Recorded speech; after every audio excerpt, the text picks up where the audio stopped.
Good morning, everyone. We'll continue here in the words of the Chazon, Emunah B'Tachin, speaking about the difference between Dimyon, the world of illusion, and Seichel, and the world of our intellect and the sound mind that HaKadosh Baruch Hu has given us.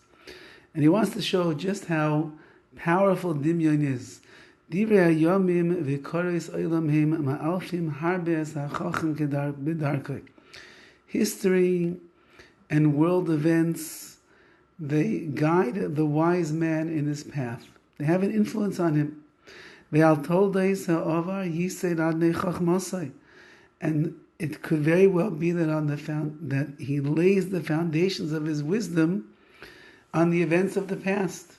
He learns lessons from that which took place previously, and moving forward for now and for the future, he uses that information and he builds his chachma, his wisdom upon there to know what to do. However,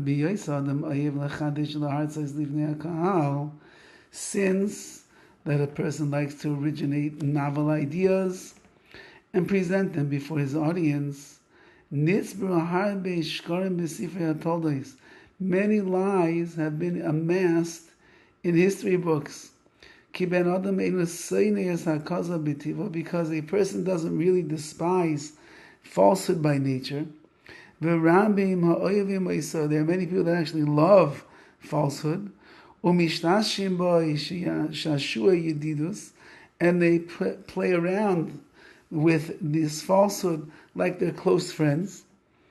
And therefore, you'll find in many historical accounts of what took place in the world in previous generations, you'll find lies that are in there. You'll find false deceit that is in there because people like to present the story in the best possible way. And therefore the Chacham, the wise man's duty is to sift through the stories of all of these writers, lekabel es ha'emes, and accept the truth, and he has to discard the lies. Whatever is true in the historical accounts of that part of history, you could believe. And whatever is not, it's up to you to sift it out and make sure that you realize that it's lies. However, at this point, there's a very big opportunity for Dimyon, for this illusion that a person has in their mind, to hamper the process that you are going through in sifting out the emes from the sheker. Ki teva dimyon l'mahir liskadim lahagid mishpat. The nature of dimyon, of this illusion, is to be very hasty and to go ahead and issue a verdict immediately. Terem sha'aseichel heichim ma'izne mishpat lishkol. Before bapeles davar al afno, before the seichel has a chance to prepare the scales of judgment and to weigh each issue accurately, Dimyon is already working hard. Dimyon is judging instantaneously mahu mina emes umahu mina kazav, what is really a true historical account, what is a false historical account.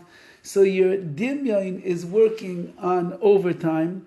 It's working at double the speed sometimes as your seichel, as your intellect.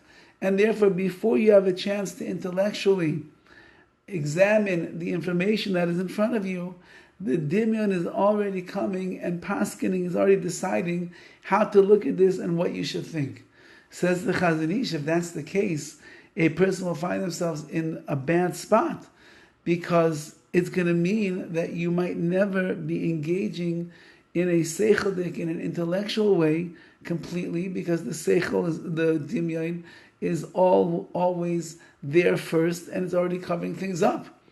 And now we can understand, says the Chazon, why it is when you see an animal, a creation, a person that is normal, and they are created the way that we see naturally. So we're not so nispa, we're not so amazed. No, that's the way that it is. But suddenly, when you see something unusual and strange, and yotzim in the cloud, something that's not within the regular realm of the masses, the general population, the creation. So then when you see that unusual animal, you see that this small animal that can do so much, whatever the case might be, suddenly the Dimyon kicks in, and you are nispel, you are amazed by Hashem's creation. And the only reason that you're not amazed by the creation in general is because the Dimyon is overriding the Seichel. If we'll learn how to have our Seichel, our intellect, and our insight working harder than the Dimyon is, then we will be Zeichem Yetz Hashem to see the marvel of creation all around us all of the time. Have a wonderful day and a wonderful Shabbos.